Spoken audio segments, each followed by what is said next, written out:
আমি কেমনে একটা চাঁদাবাজের সাথে বসবো, এই রুচিবোধ তো আমার নাই।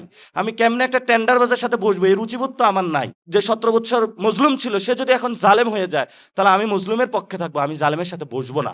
আমি কারণ জালেমের তখ্তে তাগুত ভাঙাই হলো আমার রেসপন্সিবিলিটি। আমি তার সাথে কোনো নেগোসিয়েশনে নাই। ওটা যদি হইতাম তাহলে আজকে জুনায়েদ সাকি হয়ে যাইতাম, আর জুতা টানার লোক সৃষ্টি হয়েছে রাশেদ খান, ওরা হয়ে যাইতাম, আমার বন্ধু নূর তাহলে সে হয়ে যেতাম। ওগুলা হলো পচা মাল। এই পচা মালদের সাথে আমরা আর বসতে রাজি না। আমরা ফেরাউনদের সাথে মিলতে রাজি না। আমরা কম হই, আমরা হলো হুসাইনিয়া বংশধর। যে হুসাইনিয়া বংশধর ফুরাত নদীতে পানি না থাকলেও ইয়াজিদের কাছে জীবন আত্মসমর্পণ করে নাই। মৃত্যুবরণ করবো, ইয়াজিদের কাছে আত্মসমর্পণ করব না। আজকে আজমি সাহেব বললেন যে হলো একসাথে ইউনিটি থাকতে হবে। আমি কেমনে চোরের সাথে ঘুমাবো, এই এই এই রুচি তো আমার নাই। আমি কেমনে একটা চাঁদাবাজের সাথে বসবো, এই রুচিবোধ তো আমার নাই। আমি কেমনে একটা টেন্ডারবাজের সাথে বসবো, এই রুচিবোধ তো আমার নাই। কারণ এই রুচিতে আমি শিক্ষিত হইনি। ফলত আমাদের স্ট্যান্ডার্ড মানে যেই ইউনিটি, সেটা হলো ভাই আপনি ভালো লোক হইতে হবে। আপনি হলো, আমি মজলুমের সাথে আমার ঐক্য, আমার জালেমের সাথে ঐক্য হবে না। যে 17 বছর ধরে হলো জালেম ছিল, যে 17 বছর মজলুম ছিল সে যদি এখন জালেম হয়ে যায়, তাহলে আমি মজলুমের পক্ষে থাকবো, আমি জালেমের সাথে বসবো না। আমি কারণ জালেমের তখ্তে তাগুত ভাঙাই হলো আমার রেসপন্সিবিলিটি।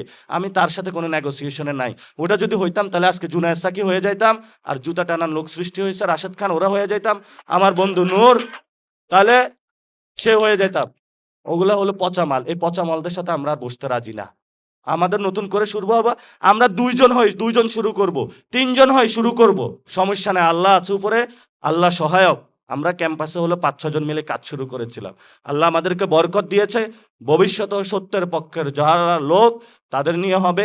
আমরা ফেরাউনদের সাথে মিলতে রাজি না। আমরা কম হই, আমরা হলো হুসাইনিয়া বংশধর। যে হুসাইনিয়া বংশধর ফুরাত নদীতে পানি না থাকলেও ইয়াজিদের কাছে জীবন আত্মসমর্পণ করে নাই। মৃত্যুবরণ করবো, ইয়াজিদের কাছে আত্মসমর্পণ করব না। যিনি পত্রিকার একসময় হেডলাইন দিয়েছিলেন ফেসিবাদের পতধ্বনি,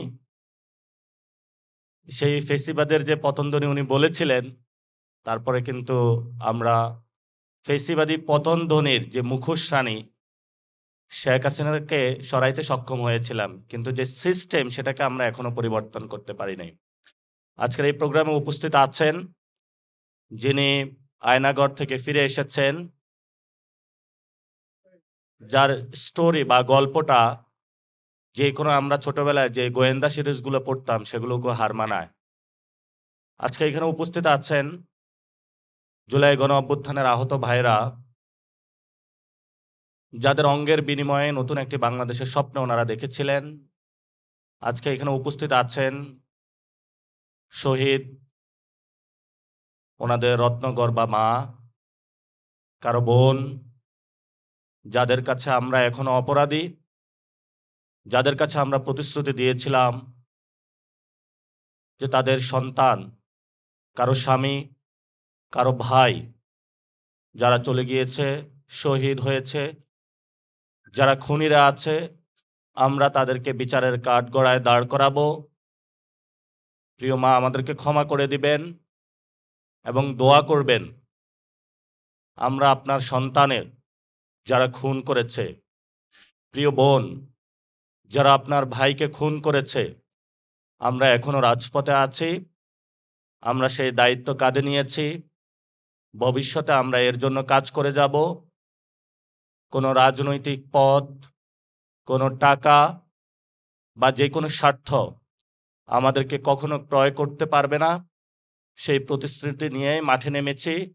দোয়া করবেন যাতে এই পথে আমরা থাকতে পারি। এখানে উপস্থিত আছেন মিডিয়ার ভাইরা।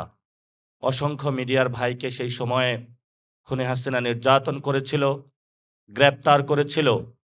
আমরা সেই সময়কার মিডিয়াতে দেখেছিলাম যে পুলিশ তাদেরকে মারছে, ক্যামেরাগুলা রক্তাক্ত, মোবাইল রক্তাক্ত, সাংবাদিকদের কলাম রক্তাক্ত।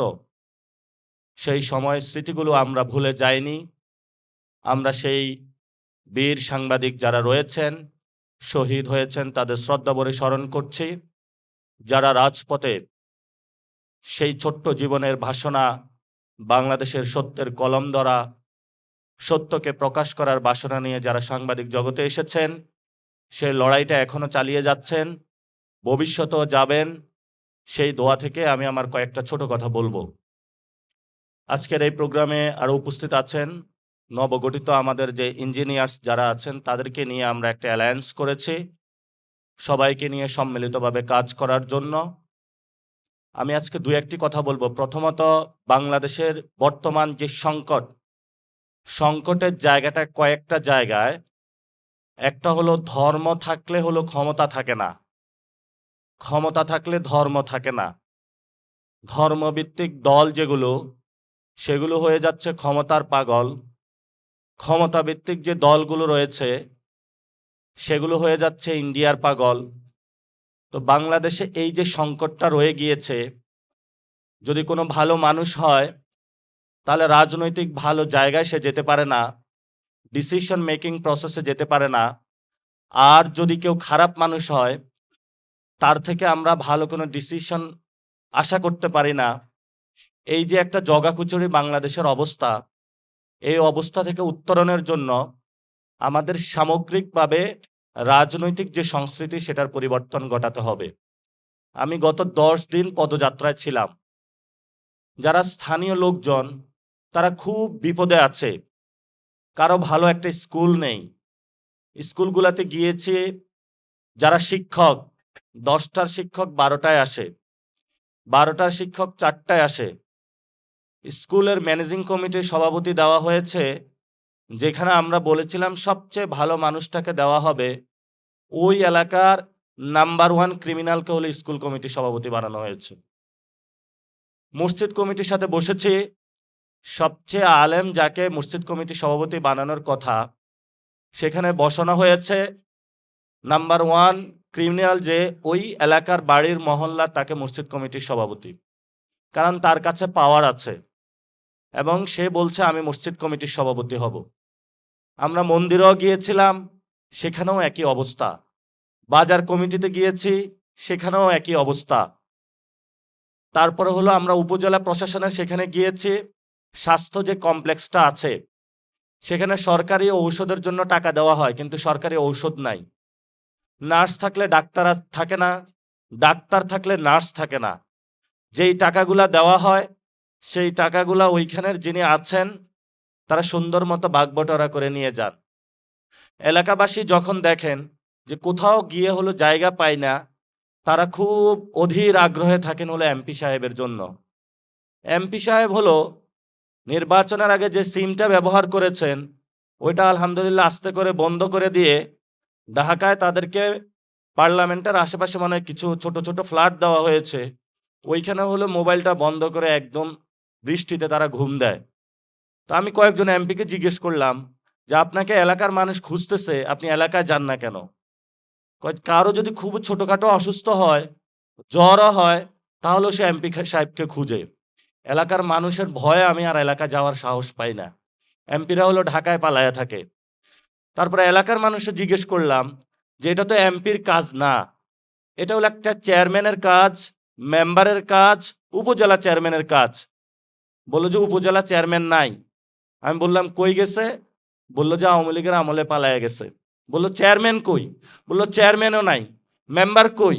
কিছু কিছু মেম্বার আছে, এদেরকে হলো রাতে টর্চ মারলে পাওয়া যায়, দিনের বেলায় তো এদেরকে খুঁজেও পাওয়া যায় না। বাকি আছে আমাদের এমপি সাহেব। এখন আমরা সবাই মিলে এমপি সাহেবকে ধরতে হবে। এমপি সাহেব বলে আমার হলো আইন বানানোর কথা, এই ছোটখাটো কাজ তো আমার করার কথা না। কি আতিক ভাই, আপনারা এই ধরনের বিপদে পড়েন? ভালোই পড়েন।